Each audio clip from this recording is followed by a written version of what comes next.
All right there, Latin 3. Here we are with 66 Big B. He continues going on and on and on about his tomb at a dinner party. And he invited his undertaker to dinner.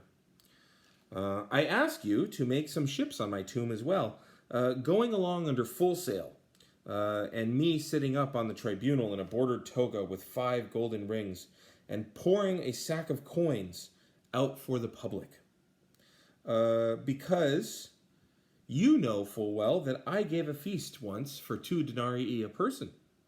So, just to update, I want there to be boats painted on the front of my tomb with full sails, not just, without sails.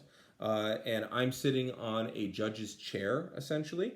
And I've got 5 golden rings on my finger, and I'm pouring coins out, gold coins out, because once upon a time, I gave a dinner party at $40 a plate.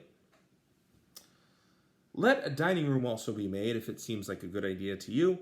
Also make the whole population enjoying themselves. At my right hand, put a statue of my Fortunata holding a dove. That's his wife. And let her be leading a puppy tied with a leash. And my little pet, which is his favorite slave. And wine jars sealed with gypsum so they don't spill the wine out. I like that he's giving reasoning for that in the art. And can you please carve a broken urn, and above it a boy weeping. So all of this is supposed to be carved into the stone. Let there also be a sundial in the middle, so that whoever looks at the time may read my name whether he wants to or not. Also consider carefully whether this inscription seems like a good idea to you. Here rests Gaius Pompeius Trimalchio Mycenatianus. I have trouble with some names.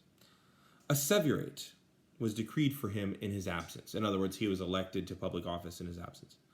Although he could have been on every board, every magistracy in Rome, he did not wish to.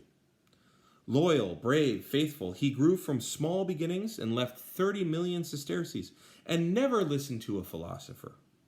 Farewell, and same to you. So that's what he wants on his tombstone, basically. After he said this, Trimalchio began to weep abundantly. Fortunata wept too, Habinus wept, and finally the whole household, as if they'd been invited to a funeral, filled the dining room with lamentation. Because that makes sense at a dinner party. All right, I'm going to hit the button.